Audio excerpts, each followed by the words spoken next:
and mental health. And then he went specifically into some of the advances that were occurring to encourage the courts and the criminal justice system to be more involved and to be more aware of things.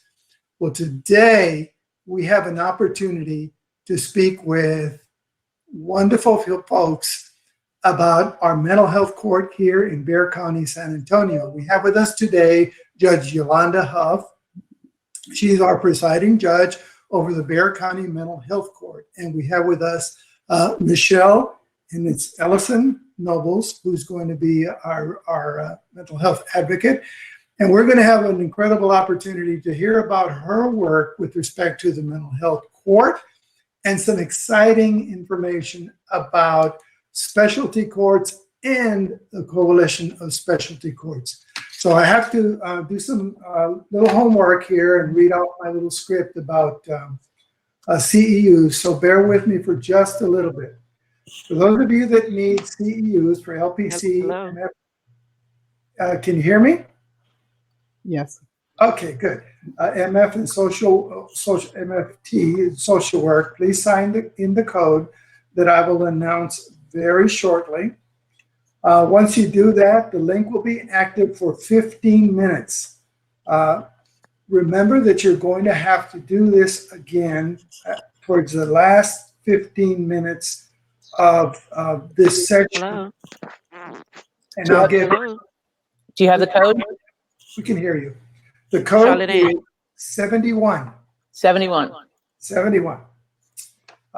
So in essence, make sure that you fill out the evaluations. And even if you're not getting CEUs, please go ahead and fill out the evaluations anyway, as it'll be very helpful for our current conference and our future conferences. Remember that throughout the conference, you'll have the opportunity to ask questions. So please submit your questions in the Ask a Question box, and then feel free to make your comments on the comment, but know that the two are separate. The chat box is separate from the speaker's questions chat box. So again, our code is 71, and I'll give you a second code as we get towards the end. So now it is my privilege to introduce one of the most dynamic and passionate individuals to ever serve on the court in my 31 years at least.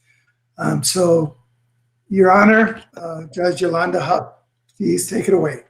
Okay. Well, good afternoon, everyone. I want to thank Pathways for inviting me to speak at this wonderful conference. I've been tuned in all day listening to the different speakers, and it's just been wonderful. As Gilbert said, I am Judge Yolanda Huff. I preside over County Court 12. It is a misdemeanor criminal bench, and I also preside within that court over the mental health court. It's been my pleasure since I've been sitting on the bench now. I was elected in January 1. I took the bench January 1 of 2019. And so when I took that bench, even though it had the mental health court, even though the mental health court has been up and running since 2007. No, ma'am. I can't hear anyone. I found that a lot of people did not really understand about the mental health court, how it worked, what were the qualifications to get into it. So I just made it my mission to start educating the community about the mental health court in Bexar County. As many of you may know or not know, there are now 14 specialty courts in Bexar County. I founded the Bexar County Specialty Courts Coalition. I united all the specialty courts. And then from there, we started having seminars and conferences, if you will, all over Bexar County just to educate the public about the specialty courts. We have everything from Veterans Court, DWI Court, Drug Court, CPS, Juvenile Court. And it's just that I didn't think that enough people in Bexar County knew what the specialty courts were, that some people were really shocked to find out that we had any specialty courts. So in educating the community, we've had 5 conferences now. And each session, a different specialty court was highlighted. And it's just the pure goal was just to educate the public in Bexar County in particular about we're here, we exist. there are other options in the judicial system besides going to prison. So my court, the mental health court, I've done a lot to get the word out about the specialty courts, just presenting, doing many podcasts around town, because transparency, I want people to know that the mental health court is here and what exactly we do. So I hope I'm doing it. I hope more people have, listened to me, listened to some of the seminars. The mental health court just had a virtual graduation ceremony on Friday, as a matter of fact, and it's posted to my YouTube channel, Judge Yolanda Huff, so anybody can tune in and see that graduation ceremony. It was wonderful. I guess if I've done my job and you've heard of it, or you have questions, or you're here today to ask questions about it, then I think I'm reaching it, and I think I'm on the right path here.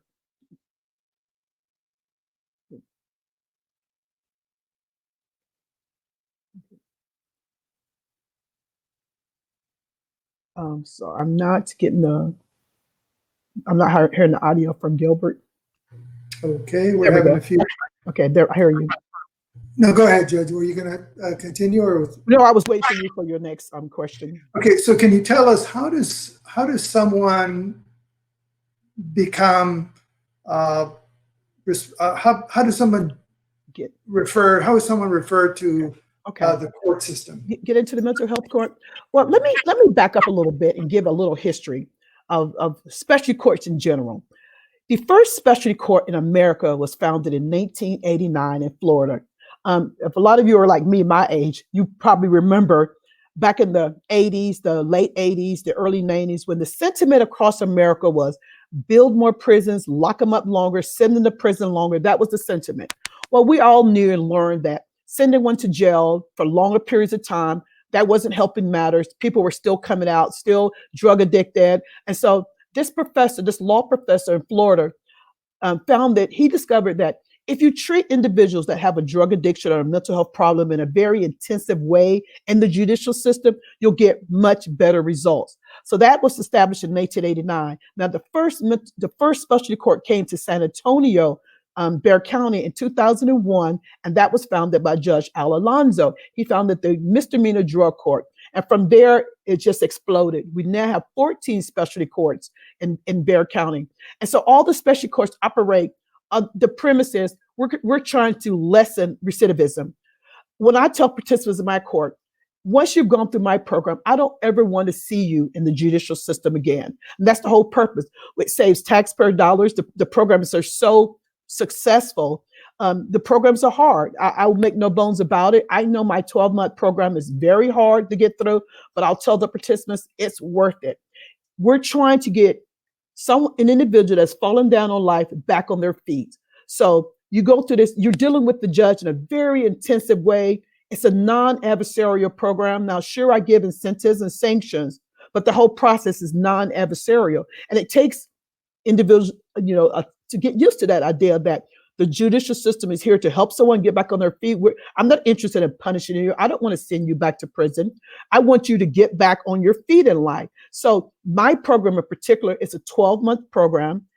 Anyone can refer from the defense attorney, the judge, a prosecutor, a family member. Anyone can say, hey, how do I get into Judge Huff Mental Health Court? How does the referral process start? Well, you need two things. You have to have an open misdemeanor case, and you have to have a mental health diagnosis. Now, it doesn't even have to be that you've ever been diagnosed with a mental health issue. We can do that. We're partnering with the Center for Healthcare Services. We have doctors, so we can get you evaluated. Once that transfer, that request that they want the individual to be transferred into the mental health court, the process begins. I have case managers. They'll evaluate you. They'll get you diagnosed, and they'll verify that the case is, you don't have any felonies pending or anything. And then the process is off and running. And once you've been qualified to be in the program, it's just that simple. There are 15 county courts in Bexar County. Judges from each court will transfer a person that needs to go into the mental health court from their court, and I'll transfer a case from my court, just a regular case, back to the court to keep the numbers even in each court. So all the judges know the process of how to transfer a case to the mental health court. And so once that is established, you come before me. It's all voluntary. You have to want to be in this court. You have to say on the record that you want to be in Judge Huff's mental health court. And I'll ask you that question. And once that is established, you're now in the court. I welcome you in, and then I'll start the process. The 12 months begin. And yes, it's a lot to do. I call it a wraparound approach, where we're dealing with the underlying mental health issue and the substance abuse, because people that have mental health issues often self-medicate. So there's always that substance abuse problem there. So we have this wraparound approach where I'm dealing with you in a very intensive way. Now, when I got on the bench and I was on my robe, I was sitting up high and I had my robe on, and I told my team, I really don't like, the individuals would come up to me when we're calling the mental health court docket. And I felt uncomfortable because I consider myself very informal. So I said, I want to get out of my robe. I want to sit around the table. So the whole team sits around the table and the participant sits right across from me, and I'm out of my robe. And I think the participants have told me that they prefer that a lot more than me sitting on the bench and looking down. It opens them up that we can have a dialogue. And so what happens is that I guess I should say that the mental health court team consists of about, say, 12 to 15 people: prosecutor, a defense attorney, case managers, clinicians. We partner with the Center for Healthcare Services. There are doctors. So we have this whole team.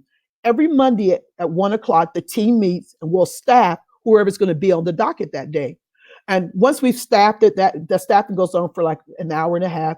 At 2:30, we go into the courtroom, and everyone that's going to be on the docket that day, I call them up one by one. And we've already talked about the case, and they'll come up to me, and if they've done well, I'll give them their kudos or their accolades. They're done well this week from the last court hearing. And if they've tested positive for drugs, I will have a little chat about that, what's going on. Because the first thing that we do is, like, when you get into the program, after you've been admitted in, if need be, we'll give each individual, each participant, an OSAR, and that OSAR will tell us, in regards to the substance abuse, do they need inpatient? How long do they need inpatient? Do they need outpatient services? Do they just need to go to some AA meetings? Do they just need group count? Whatever the OSAR decides that this individual needs, that's where they are in the program. So once they're in that program and they're seeing me, my job, and the probation officer and all the team is to just monitor them in this very intense way. And it makes it so successful because the participants really get a bond with me. They know that I'm trying to show them that this is not punitive. This is not an adversarial approach. This is something different. And I must admit that when Judge Alonzo and then Judge Mary Amon, she established the first felony drug program in Bexar County. We had a lot of pushback. We had a lot of resistance. People didn't like the idea. They thought that we were soft on crime. They called it hug a thug, hug a hoe. They did not like the ideas at all. We had to really push to get participants into these specialty courts. Of course, now 20 years later, everyone can see how successful the programs are. So, but it's still, even today, this lingering thing of, what are you doing, Judge Huff? Why are you punishing me? And I'll tell the participants all the time is, I'm not punishing you. I'm trying to help you get back on your feet in life. And the program is, like I said, 12 months long. And a lot of defense attorneys will tell me, that's so long, it's just a misdemeanor. And I'll say, you're focusing on the wrong thing. Now, tell me this, if someone shows up to my court and they have 3 prostitution cases and they've been a heroin addict for 16 years, is 12 months enough time to really get that person up on their feet in life? It's not. But the defense attorneys and often the participants will say that program is too long. It's not. I'll say, you're going to be out of my program way quicker than you realize. And sometimes it takes them a while to kind of lean into what we're doing and how we're trying to help them before that light bulb goes off, that this is not the usual approach to the judicial system. We're really here to help you, because once I get you on your feet in life, you become a productive member of society. Society benefits as a whole. It benefits society to have everybody well mentally and well with no substance abuse. It benefits society. That's how I see it as a judge. And if it takes being in a program that's very intensive for 12 months to get that individual on their feet, I'm here for it. I think the programs are wonderful. And I wish that this would, and hope that this will be the wave of the future, that we're dealing with individuals in the judicial system in this very intensive way, because my program, my success in my program is measured by, if we don't, once you finish my program successfully, if I don't see you again in judicial system 3 years out, 5 years out, we consider that a success. And in the mental health court, our success rate is about 80%. And that's really good, really a good percentage as compared to regular probation. Gilbert, I think I may have talked a long time for that, answering that question, but that's a little background. Coming in from Michelle, but I wanted to lay the base down about what's going on. Okay. One of the questions is, do I need an attorney? What happens if I can't get one? Okay, you have to have an attorney. Remember, even though this is a special court, called the special court, we must remember it is still court. You still need a defense attorney. And if you don't have a defense attorney, we have a defense attorney on the team. They represent everybody that's in the special court. That defense attorney represents them. His name is Brian O'Donnell. He's on my team. He represents. Now you're free to hire your own attorney. You want your own attorney to represent you, to get you in the special court. So you will work with the case manager. They work out all the details. You're evaluated. You are admitted. You can be in the special court. So all that's done. We set you on the docket, and your attorney that of your choice, or the defense attorney that if you can't afford one, you come in before me, and it's just like any other court day. You're pleading into the court, and I'll have the participants say on the record, do you wish your case to be transferred into the mental health court? I preside over the mental health court, and they'll have to say on the record, this is what I wish, because you have to remember, this is all voluntary. You have to want to come into the mental health court. No judge can order you to do it. I can't order you to do it. You have to actually sign a contract, and you have to go over every condition that we're requiring of you. And once you've signed that contract and you are in the mental health court, then I deal with you how the specialty courts, by evidence-based rules. We have to follow the 10 components of national organization. And so it's so successful, because we've seen time and time again that when we follow these evidence-based rules of special courts, they work. So once you're in it, you're meeting with me on a regular basis. And I'll say this, I'll tell this to anyone. This program is so hard. It is hard to get through, but anything worth having in life usually is hard. And I'll say, why did you think it was going to be easy? Dealing with your mental health on a daily basis, dealing with substance abuse, and then you're trying to fight this dual fight of getting off, to get your life together. Yes, it's going to be a very hard battle, but I'll tell you what, it will be worth it. So they'll say, well, no one told me this. Some will even say to me, I just want to do my time in jail. And I'll say, no, I'm not going to allow that. I'm not going to allow you to give up because it's gotten hard. I'll make the choice sometimes to send them to inpatient. With the team, we'll talk about what we can do with this individual if they're continually testing positive. But I do a lot of incentives. I have big barbecues for the family. We have a big Christmas gathering for them, because I want them to see if they're doing great. I'm the judge that'll say, I'm so proud of you. You are doing awesome. If they need me to say, hey, what's going on in your life? Because if you've watched the virtual graduation, it's posted to my website. Like I said earlier, my YouTube channel. If you've watched the graduation ceremony, most of the people that graduated are saying, thank you, Judge Hupp.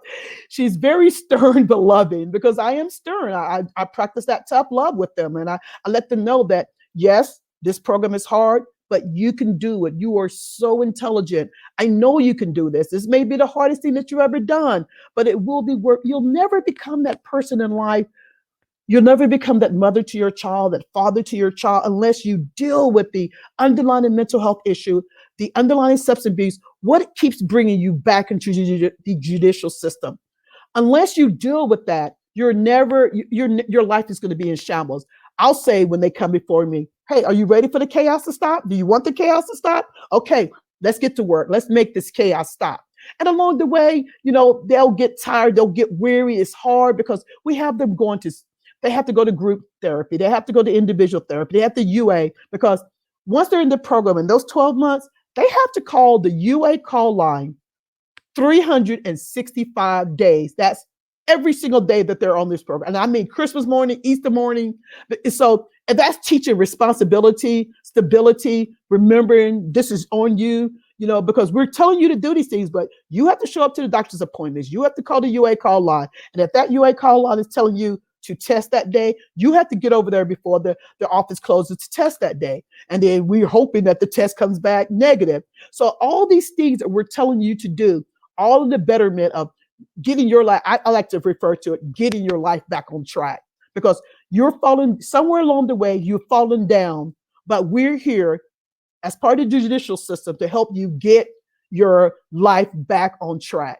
Now, in my program, I can't take IDs. I can't take individuals that have intellectual disabilities, because in this program, you have to have the ability that, because that's a permanent situation, that's a permanent state in your life. You have to, if you are not on medication, you're diagnosed with anxiety, PTSD, or anything, then we have to have the ability that, can we help you get back on track? Like with medication, seeing a doctor, are you able to get back on track and go about your life and taking care of your children? And that's mainly what the program is designed for. Now, every once in a while, we will take individuals when they're in the judicial system and there's nowhere else for them to go. We'll take someone like that. And what we'll do is try to help them get to like a guardianship, or we'll help them get to civil commitments. That's Judge Kazin, because they're really not designed for our program, but sometimes, it is what it is. We'll take them anyway. Thank you. Did I answer your question? Oh, yes, they're coming in. Okay. What if I don't live in Bexar County and my son is in jail? How do I get them to your program? You have to live in Bexar County. As a matter of fact, the whole time that you're in this program, you have to reside in Bexar County, because this program, these specialty courts in Bexar County are paid for with Bexar County tax dollars. So you have to be in Bexar County. Now, just about every county in the state of Texas has specialty courts. I mean, Austin, New Braunfels, Uvalde, Houston, Dallas. I mean, you check where you are. But often when I'm talking, people say, "That's wonderful. I wish my county had that." And I'll say, I'm sure that your county has specialty courts. I'm quite positive of it, that across Texas, just about every county has set up it be it DWI, drug court, veterans court, and drug court. These counties have set up, they're well established across America now, and really across the world. When I went to nationals last year in DC, there were people from other countries that will come to nationals.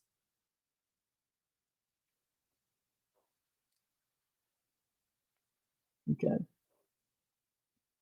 But Well, I'm sorry, I didn't hear that, Gilbert. What is that? So what has been your experience in operating this program?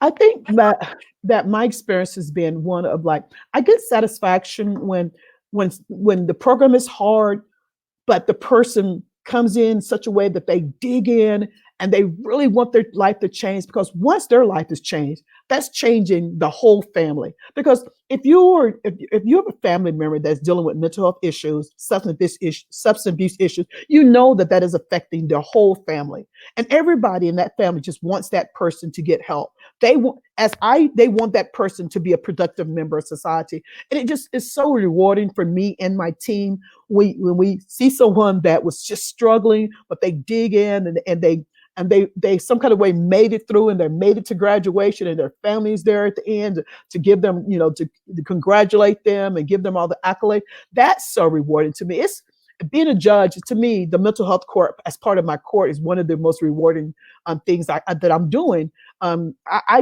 very passionate about it. I'll go and speak to anybody's organization, anyone that wants to know. I just want, the community to know what the specialty courts are doing down here, what it's all about. There are options out there for your family, for your loved one. If you don't know, just call and ask. I made a resource book, the coalition did. So I'm hoping that we can post that link, maybe in the comments. That it's the book. I give the booklet out in my courtroom, but because of COVID, everything's shut down. We have it on the link that you can just look at, and in that booklet, It lists all 14 special courts, all the judges that preside over these courts, who to contact to get into the court. You can just read about one by one what each court does, and it'll give you some other insights about just special courts in general. Now, today, I don't know how we are for time, but today I have with me Michelle. Michelle Ellison Nobles. She was a participant in my specialty court. Michelle often comes and speaks with me. She gives a testimony. It's wonderful. And Michelle, by you guys hearing Michelle, you'll know the end result of someone that has gone through my court. So, are we ready for Michelle now, Gilbert? I'm here, Judge. Okay. Okay, so thank you so much. Thank you so much. I really appreciate you. Let me start off by just thanking the team for selecting me again to speak today. I really appreciate it. I have just been so overwhelmed by the things that the court has done for me. Again, my name is Michelle Ellison Nobles, and I am a proud participant and graduate of the Mental Health Court Program. I came into the program in 2017. I came in voluntarily, as she said.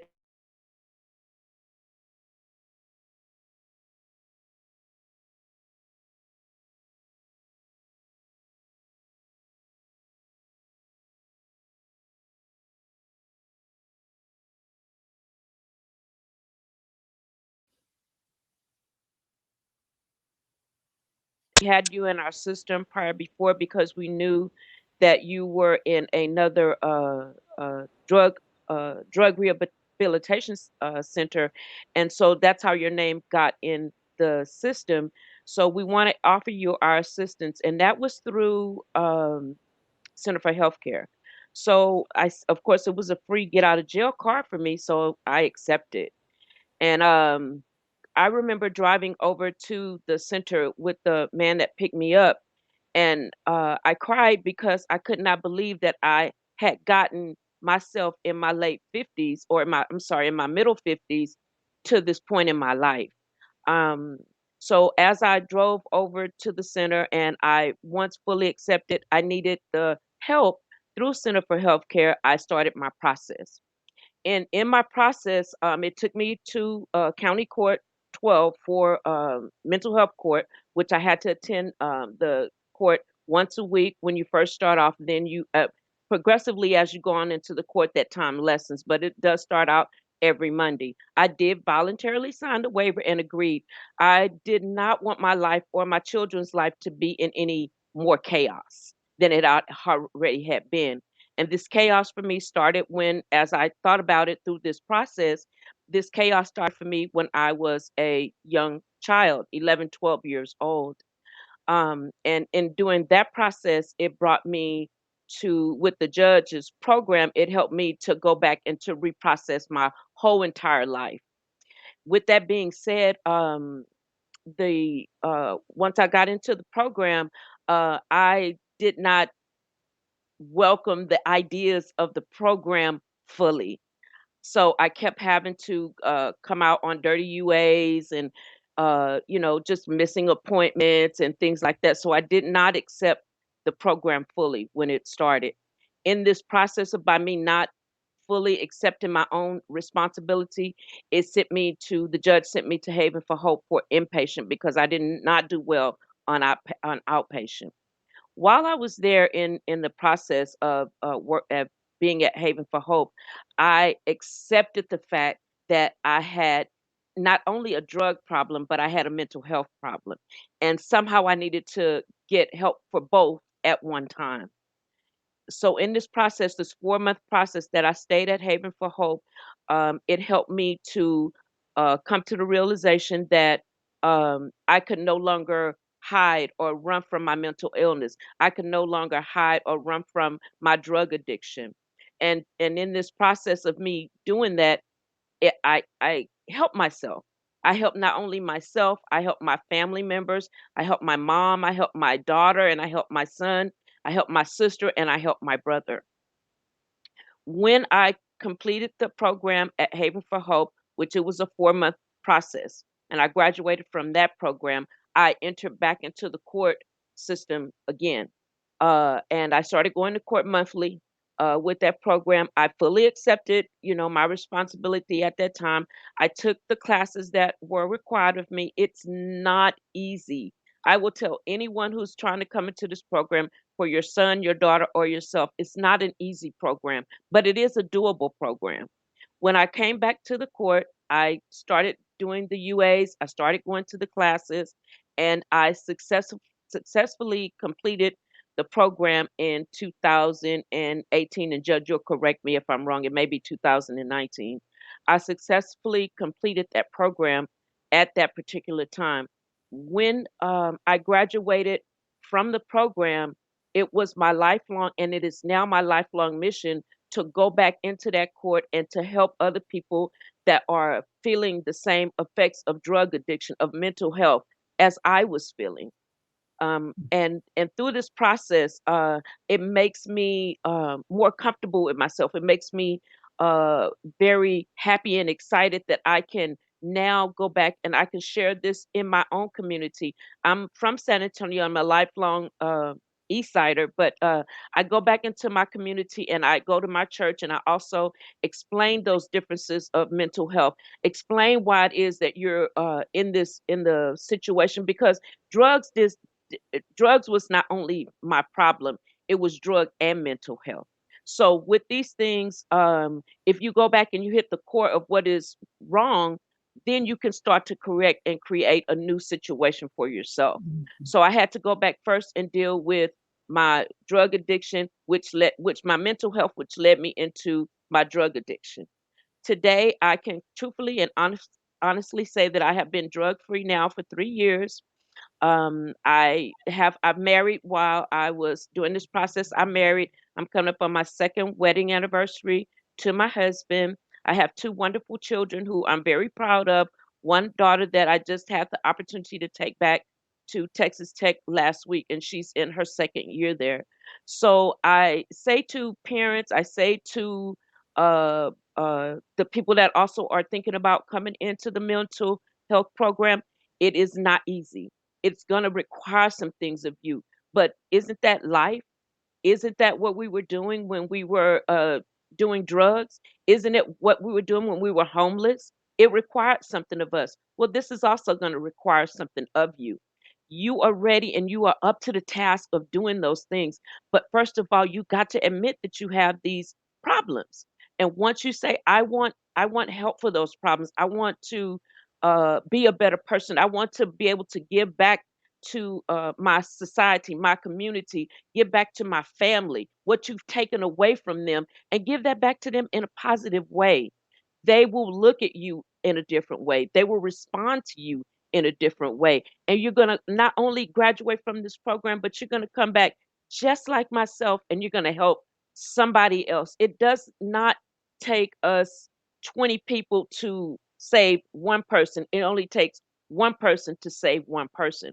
And that is the goal in the mental health court. That is my goal. That is the goal that I give to you guys. That is the goal that I give to myself. It is the goal that I give to my children. And I make this possible and I make this journey with you guys every single day. So I appreciate Judge for asking and allowing me to speak at these events because it helps me. It helps me to stay sane. It helps me to stay mobile and it helps me to stay active. If you want to be a better person with yourself, it's going to start with you. And it's going to require that you do something to change your life.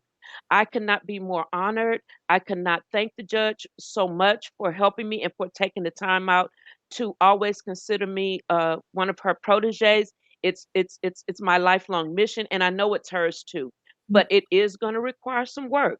So I just wanted to say, come on to the podcast and let give hope, send a message of hope to people. I wanted to also thank you guys for just allowing me to speak and just walk with me through my journey because I'm ready to walk with you through yours. Thank you. Thank you, Michelle. Thank you. Wonderful. I love having Michelle on. She always tells she just has such a good testimony. She's part of our mentorship program. The mental health court is established now. Um, it's something that I got going when I became judge. I established the mentorship association, because all those good people that are graduating, I want them to pay it forward now. Don't just leave us, come back and help. So before COVID, I had it that everyone would sign into the mental health court on Thursday mornings. That's the day that the attorneys would bring the people in and they would plea into my court. So we would have two mentors, somebody that was maybe in the program, someone that was out of the program, like Michelle, and I would let them talk to the prospective participant, because who better to tell the participants how the program is going to be to someone that's perhaps currently in it or someone that is already finished with the program. And the participants really appreciate it, because, and like Michelle said, and Michelle and a participant paying it forward, they're also helping themselves. Okay. There you go. Gilbert, I can't hear you, Gilbert. I think you need to unmute. Okay. There you go. Okay, can you hear me now?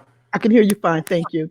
Okay, the questions for Michelle. There's 3 questions for you, Michelle. Number 1, were you scared? Well, let me just ask you one at a time. Were you scared? And were you scared when you began this process?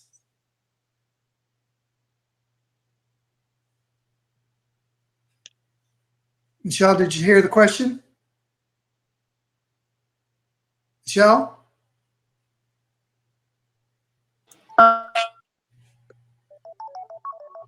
Hello. There you go. I can hear you now. I can't hear. Okay. Okay, I can hear you now. Okay, the question is, were you scared when you started the program? Were you scared? I don't think she's. Michelle, can you hear us?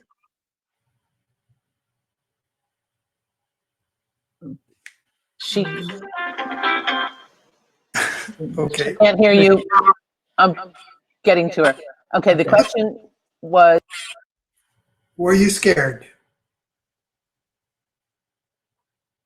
I guess.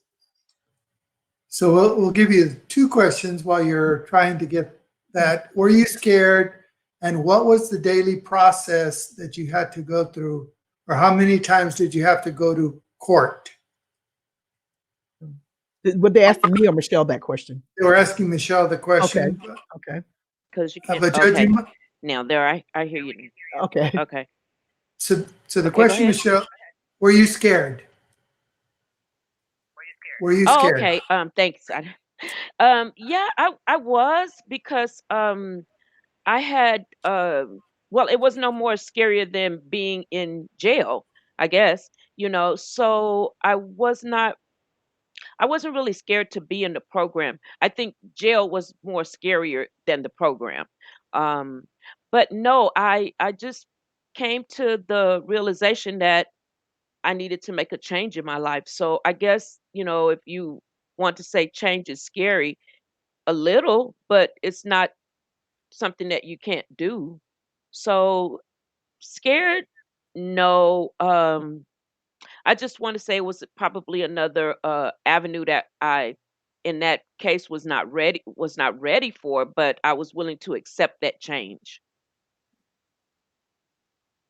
And how often did you have to go before the judge? And was that scary? Did you hear the question, ma'am? What did you have to do, and how Yes, often ma'am. did you have to go I'm before stuck. the judge? I s- Okay, we're still having a They few see they're different. calling Okay. me. I had to at first, when you start off in the program, you go once a week.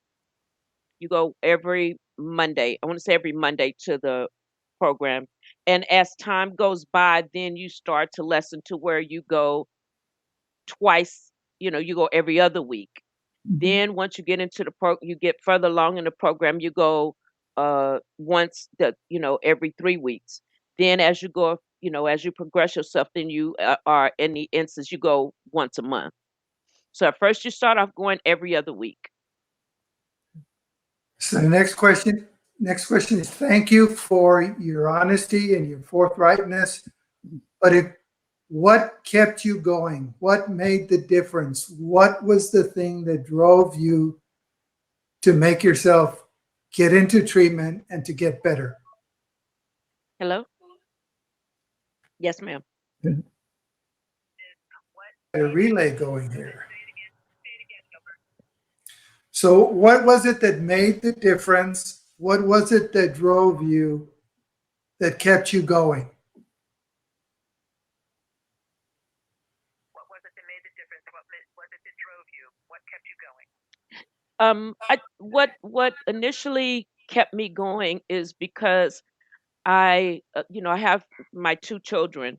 I have my two children, but I think it was once, my daughter became a teenager, and I was no longer able to hide who I was from her, because when children are younger, everything is, hearts and lollipops. But once they start to get bigger, and then they recognize and they realize, no, something's wrong.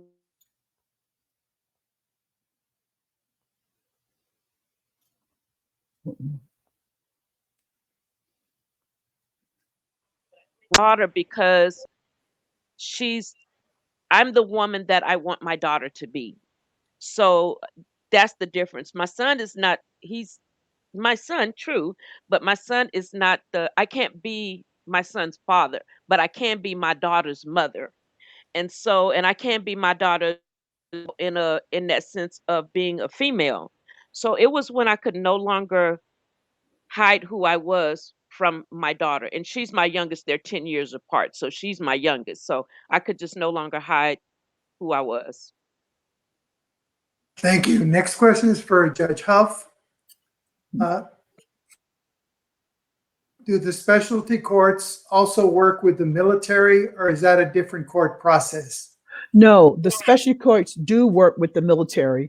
We have two veteran courts. We have a felony veteran court, and we have a misdemeanor veterans court. And they all have their I know the felony veterans court is 24 months, 2 years, that program is. And I'm not sure how long the misdemeanor veterans court, it may be a year to a year and a half. I see someone asked that question about, let's see, have you considered a longer program for people with felony convictions? Yes. As I said earlier, there are 14 specialty courts in Bexar County. So there's a mixture. There's a felony drug court. There's a felony veterans court. We have a felony Esperanza court. Esperanza, which means hope, of course, deals with human trafficking, prostitution, trying to get people out of that lifestyle. So we have that felony court. We have the CPS. Judge Sakai presides over that court. So if you were in a CPS case, your case can get moved to the specialty court CPS case, where again, it's dealing with the whole situation in a very, very intense way.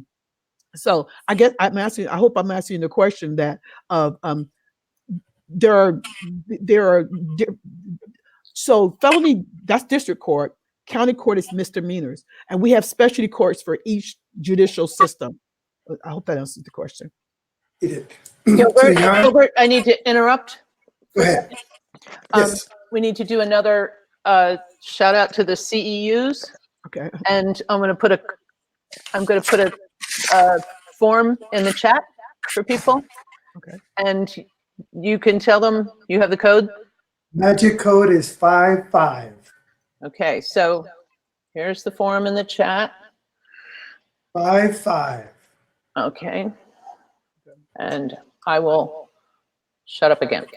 So, Your Honor, I'm going to try to get through. We've got quite a few questions here. Okay. What is your background? And this is for you, Judge. What is your background and experience, and how did you get chosen to be the judge for this special court? Okay. Well, I graduated from UT Austin in 1989, so I'm dating myself. I graduated from St. Mary's Law School in 1996. I set up shop here in San Antonio. I was a defense attorney for 21 years in San Antonio. During that time, I was also one of the defense attorneys on the felony drug court. So I knew about specialty courts. I knew the experience because, as I told you, each specialty court has a team that deals with the individuals. And on that team it has to be a prosecutor, it has to be a defense attorney, case managers, a police officers, many people from the community on that team. So I was a defense attorney on the felony drug court for several years. So I knew I know that the specialty courts work. And I half of my practice as a defense attorney was I did criminal work and I did a lot of CPS work. And so when I ran and campaigned to be the judge of County Court 12, that court already had the mental health court in it, but I knew I wanted to preside over that court because, like I said, I know that specialty courts work. I know how they change people's lives. So I was Hello. excited that when I won the seat and Hey. came to the bench to get the whole, to take and preside over the specialty court also. So that's how I became the judge. The mental health court docket was in County Court 12. And I knew that when I was running for the bench. And you're an elected official. I am an elected judge of Bexar County. Next question. How do you work with clients when they don't have the mental stability to understand services or to even ask for help? Well, I mean, so our program is set up in such a way that you have to want to come to this program, like Michelle testified to. You have to come before me and say, I want my case to be transferred. I want to do the program, the mental health program. And so I try to be as honest with the participants up front to tell them that, hey, this program is hard on a day-to-day basis. All the things that we're requiring of you, it's hard. It takes a lot of work. You have to be so organized. You have to make these doctor's appointments, these classes, the inpatient treatment, the UA call line, seeing your probation officer. There is a lot of work to be done. But if you want it enough, like Michelle testified to, it is doable. It is here because I'll tell my participants, my teenagers at home, what in life worth having is ever easy to obtain? Nothing. Nothing is. If it was easy, everyone would have it. To get through law school is hard. To have a good marriage is hard. To have a baby is hard. To raise a child is hard. So anything in life that's worthwhile having is hard to give. And some of the younger participants will say, oh, this is so hard. I just want to go do my time. Send me back to jail. Like, no, you're not quitting just because it's hard. This is doable. You meet something hard in life and it's worthwhile. You're going to need to learn how to work through this hard thing. So I hope I answered the question. Oh, you did. Next question for Michelle. Michelle, how did you decide to prioritize, or rather, when did your child become the motivation to maintain sobriety? You got that? I didn't hear. No, I didn't hear what you said. I'll repeat the question again. How did you decide to prioritize, or rather, when did your child become your motivation to maintain I'm sorry, what did sobriety? you say? Your child become your motivation to maintain sobriety. Well, the thing about, can you hear me on screen or on the phone? Okay, there we go. Okay.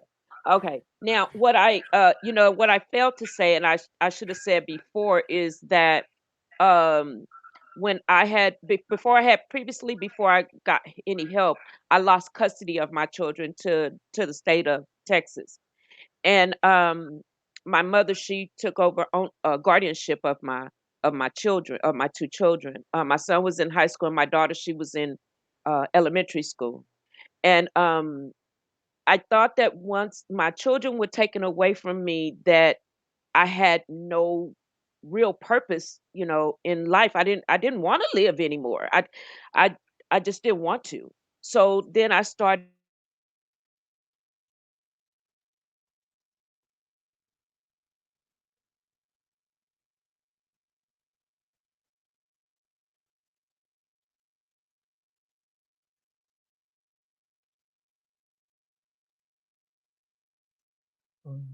I think the screen is frozen. Can't hear you, Gilbert. Can you unmute, Gilbert? I think Michelle's screen is frozen. I think so too. Okay, I can ask a couple of the questions. It's just, how many times are individuals allowed to ask for this program? We've had individuals that have gone through the program, did well, and then got arrested again, and then they are allowed to come right back into the program. In the mental health court, you can come back in again, and we welcome people back. And some people just say, I want to go back to Judge Huff's mental health court program. So Let's go ahead with another question. Are guardians of the individual children allowed to be a part of this, or is the court notified of cases regarding biological parents making the child's life difficult in adoption courts? I think that's more a child question, but Yeah, because you have to be at least 18 to be in this. This is an adult program. But we do have a juvenile specialty court program that deals with children in the juvenile system.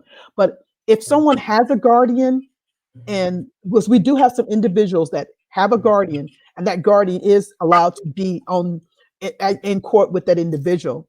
I hope that answer. I don't know if the question was geared more towards children of guardians, not about guardians as opposed to biological parents in dealing with children. But the answer is that we have some individuals I wanted to have that do have guardians, and they're allowed to come. Yeah. Our next question: have you considered a longer program for people with felony convictions? Many people with untreated serious mental illness infer felony charges and need treatment, not incarceration. Yes, that's the whole shebang of specialty courts. Lessen recidivism, because and me telling the community that there are options. You don't have to go to prison. You can make the choice to come into one of these courts. That's the option. Prison. I don't think prison is the answer to a lot of the issues that land someone in the judicial system. Mental health, drug addiction, alcoholism, veterans. We have the veterans court. So we do have felony courts for individuals that get. I was one of the defense attorneys for the felony drug court. So yes, I know very well that in that booklet that I was talking about, I hope we can post a link. It'll tell you all the felony courts in Bexar County, all 14 of them, and a description in the judge that presides over them. So yes, we do have programs that are longer because again, the felony drug court program is 2 years. Okay.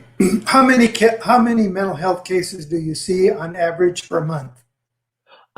Wow, because I call docket every Monday, and before COVID, on any given Monday, I could have anywhere from 16 to 24 people on that docket. We start at 1. This is every single Monday. We start our staffing. The team starts the staffing at 1 o'clock, and then at 2:30 we go into the courtroom and we call the docket.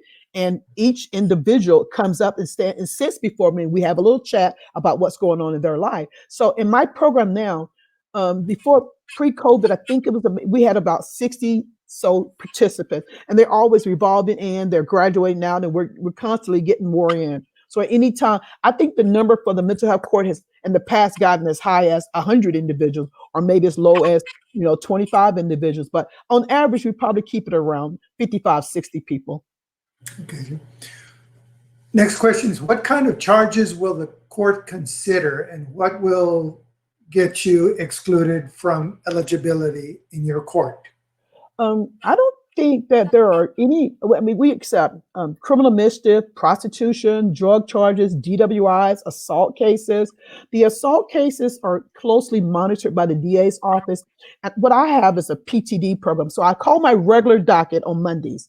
But on Thursday mornings, along with people pleading into the mental health, we call the PTD docket. And PTD stands for pretrial diversion. That means that you've been charged with a case, but nothing is done with that case. You're not on probation or anything. And if you desire to resolve this case without ever being formally judgment pronounced on you, you can apply to get into the PTD program. And so you'll still do all the same things, 12 months in this program. You have a mental health issue, whatever your case is, and then you successfully complete the mental health program for the PTD, then that case goes away without you ever having been on probation. But the DA's office closely monitors who gets on that docket, because these mostly assault cases, because all of the specialty courts are funded through grants.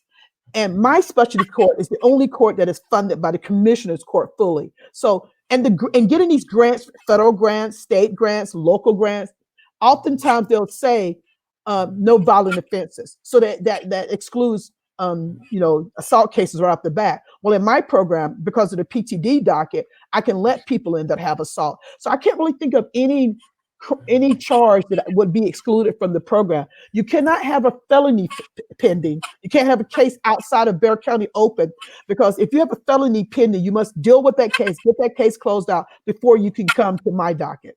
You cannot, it has to be a misdemeanor that you're charged with. Like if you have a misdemeanor and a felony, because oftentimes people get two, the felony has to be dealt with before you can get onto your case, before you can plea into the mental health court docket. Okay, and the next question, I really like the next question because of the way it ends. Okay. I am a mental health chaplain at the VA. Do you need a chaplain on your team? And how can I help? Love it. Well, I mean, we have two veteran courts down, at the courthouse. Judge Lori Venezuela and Judge Jefferson Maury presided with that, and Judge Wayne Christian presides over the misdemeanor one. And help is always wonderful, and doing things like usually when school starts back, we'll give away backpacks. At Christmas time, we have a Christmas tree where we're, giving presents to the children of the participant. So, I mean, anything that anybody wants to help in any way is always welcome. Believe me, these programs, this money is tight. And I should mention this.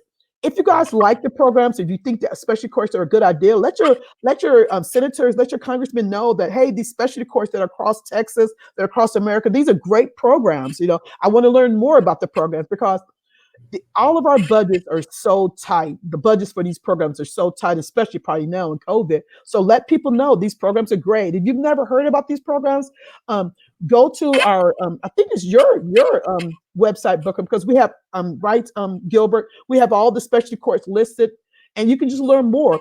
I welcome anyone to come to my court and watch me do a docket. These dockets are open to the public, all of them. And you're welcome. I invite people all the time. Hey, come down to the courthouse, see what we're doing, see how this docket is running. You can sit in the courtroom and just observe. You have every right to do that. And that website is bear.org, and just scroll down for mental health resources. Next question. Okay. Your Honor, do you see, go ahead. Do you see something? I was going to say that I see that the Bexar County Special Courts booklet, that link is posted. So that's the booklet that I've been talking about. I'm sorry. Go ahead, Gilbert. Next question. Do you see some people take advantage of the mental health courts as a way to get out of jail free? And how do you deal with people who do? Oh yeah, all the time. Like even Michelle said that she took that as a get out of free jail card, because you're not going to jail. You come into the mental health court. That doesn't bother me, because when they get to my court, they're going to soon find out everything that we're going to be requiring over there. Oh, I mean, when anybody that's dealt with someone that's had a long drug history, they've learned to manipulate. They think they're manipulating. I mean, but I'll tell them, hey, this is not our first rodeo. We've been at this for a long time. We know what we're doing over here. People come in, they want to change the rules. They want to do it their way. And I'm like, no. I mean, this is evidence-based the way we're doing it. So yeah, that doesn't surprise me at all that people are trying to get out of jail. I'm happy that they want to do it. Come on over here to the mental health court. Go to the drug court. Go to the DWI court. And you're going to see how those judges deal with your issue.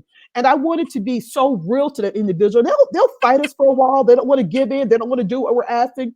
But somewhere along the line, it clicks, and they'll start, oh, I see that you're trying to help me. Like no joke. This is not the usual way that we're doing things. We're doing things different over here. Sometimes a participant will say to me, they'll be sitting there, hey, Judge, I didn't do drugs this week. And I'll say, well, you're helping yourself. You're not doing me a favor. I'm not on drugs. Like the whole team is here for you. We're not here for, I try to explain to them, all these resources are here for you. You're not doing me a favor. You're doing yourself a favor. I'll say, hey, you're the star. You're not even being the star of your own show, because if your life is all in chaos, be the star of your own show. Be the one that everyone's looking at in your own life. Be the star of your own show. That always gets a laugh at them. Be the star of your own show, because all of these resources are here for you. And you're only with us for 12 months. Take advantage of it. Dig in, lean in, get all the tools that you're going to need for when you leave this program. That's terrific.